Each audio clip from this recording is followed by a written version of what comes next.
Hello viewers, welcome to our channel. నేను మీ చరణ్ పరిమి. హైడ్రాని రద్దు చేస్తున్న హైకోర్టు అని చెప్పేసి ఒక వార్త. ఇది మామూలు సంచలనం కాదు. హైడ్రాని రద్దు చేయడం అంటే హైదరాబాదుని అల్లకల్లోలం చేయడమే. మరి ఎందుకు ఈ విధంగా చేస్తున్నారు? హైడ్రా చేసిన తప్పేంటి? రంగనాథ్ గారికి హైకోర్టు గట్టిగా మొట్టికాయలు ఇచ్చింది. ప్రభుత్వానికి ఇమీడియట్గా కొన్ని ఆదేశాలు అయితే జారీ చేసింది. అసలు ఏం జరుగుతుందనే చూస్తే ఒక్కసారిగా షాకింగ్ పరిణామాలు అయితే వచ్చాయి. హైడ్రా చాలా కాలంగా అంటే గత 2 నెలలుగా కూడా తన యాక్టివిటీస్ విషయంలో ఏమాత్రం వెనక్కి తగ్గకుండా దూసుకుపోతుంది. చెరువులు, కుంటలు, నాలాలను ఆక్రమించిన ఏ అక్రమ కట్టడాన్ని వదలట్లేదు. దూసుకుంటూ వెళ్ళింది. ఇప్పటికే హైడ్రా అక్రమ కట్టడాలు కూల్చి స్వాధీనం చేసుకున్న భూములు చూస్తే దాదాపు 111 ఎకరాల భూమిని హైడ్రా స్వాధీనం చేసుకుంది. నిజం చెప్పాలంటే ఇది ఇంకా తక్కువే. ఇంకా చాలా ఉంది. ఇంకా చేయాల్సింది ఎంతో ఉంది.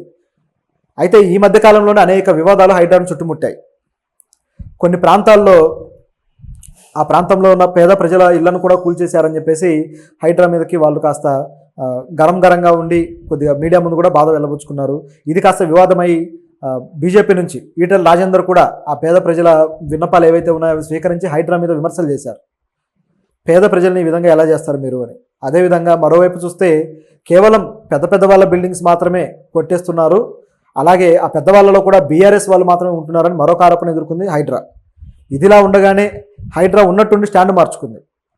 మేము అందరి బిల్డింగ్స్ కొట్టట్లేదు, ఎఫ్టీఎల్ పరిధిలో ఉన్న బఫర్ జోన్లో ఉన్నా సరే అందరి బిల్డింగ్స్ని కొట్టట్లేదు, కడుతూ ఉన్న భవనాలు, కట్టి నిర్మాణం పూర్తయిన భవనాలను కొడుతున్నాం తప్పితే ఆల్రెడీ నివాసం ఉంటున్న భవనాలను కొట్టట్లేదు అని రంగనాథ్ గారు ఎప్పుడైతే స్టేట్మెంట్ ఇచ్చారో ఒక్కసారిగా హైడ్రా వెనకాల ఏదో జరుగుతుందని చెప్పేసి ఒక ప్రచారం అయితే అందుకుంది. నిజానికి అలాంటి డౌట్ అయితే ఖచ్చితంగా వస్తుంది.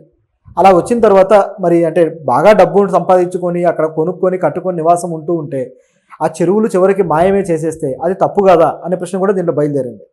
ఇవన్నీ జరుగుతూ ఉండగానే హైడ్రా మాత్రం తన పనులు తాను చేసుకుంటూ వెళ్ళిపోతుంది. ఆ గచ్చిబౌలిలో కావచ్చు, అదేవిధంగా బాలాపూర్ కావచ్చు, ఇటువైపు చూస్తే లింగంపల్లి కావచ్చు, అనేక ప్రాంతాల్లో తన పని తాను చేసుకుంటూ వెళ్తుంది. అయితే ఇక్కడ హైడ్రా కొన్ని రకాల ఇబ్బందులు అయితే ఎదుర్కొని చివరికి పేద ప్రజలకు సంబంధించిన వాటిని కూల్చిన ఏదైతే ఇన్సిడెంట్ ఉందో దాంట్లో ఇప్పుడు కోర్టు నుంచి చొక్కెదురైంది. కోర్టుకి ఒక వ్యక్తి పిటిషన్ వేశారు. జీవో 99ని రద్దు చేసి హైడ్రాని పూర్తిగా తీసేయాలి, ఆ కమిషనే ఉండొద్దు అని చెప్పేసి ఒక వ్యక్తి అయితే కోర్టులో పిటిషన్ వేశాడు. సో ఆయన వేయడంతో కోర్టు దాన్ని యాక్సెప్ట్ చేసి దాన్ని విచారించింది. సో ఆ విచారణలో కొన్ని విషయాలు అయితే కోర్టు చెప్పింది.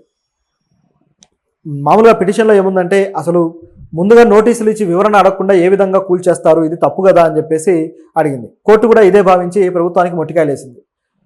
వాళ్ళ నుంచి వివరణ అడగాలి, వివరణ అడిగిన తర్వాత చర్యలకు ఆదేశించాలి, అంతేకాని ముందుగానే ఏ విధంగా వెళ్ళి మీరు కూల్చేస్తారు, ఇది ముమ్మాటికి తప్పే అని చెప్పేసి హైడ్రా అనే కమిషన్కి గట్టిగా మొట్టికాయలేసింది.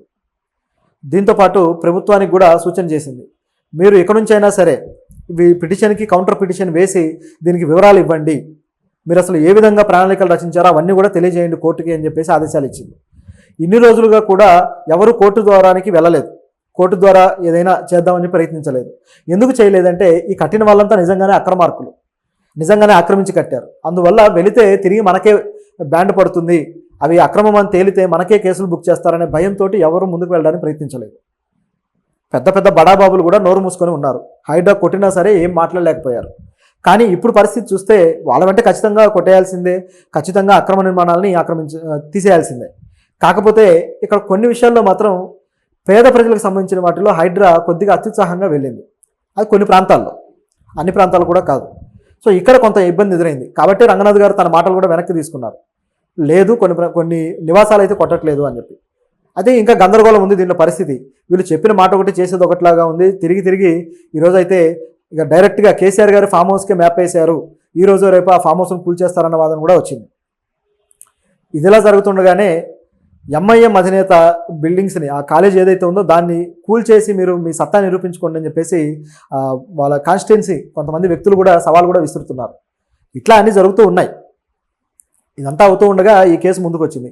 ఇప్పుడు జీవో 99ని మరి కోర్టు కొట్టేస్తుందా, ప్రభుత్వం కౌంటర్ పిటిషన్ ఇస్తే ఏం జరుగుతుంది అనేది ఇప్పుడు చూడాల్సిన అంశం. అమీన్పూర్లో ఈ నెల 3న కొన్ని షెడ్లు కూల్చేశారనమాట. అవన్నీ కూడా దిగువ మధ్య తరగతి వాళ్ళవి, కొంతమంది వ్యక్తులు కూల్చేయడంతో వీళ్ళు ఇక ఏం చేయాలో అర్థం కాక కోర్టులో పిటిషన్ వేయడానికి డిసైడ్ అయ్యారు. ఆ విధంగా వేసిన పిటిషనే ఇది. అయితే దీంట్లో వీళ్ళు మాకు ఏమాత్రం నోటీసులు ఇవ్వకుండా ఈ విధంగా చేశారు, కాబట్టి ప్రభుత్వాన్ని బాధ్యుల్ని చేయండి అని చెప్పేసి వాళ్ళు రిక్వెస్ట్ చేశారు.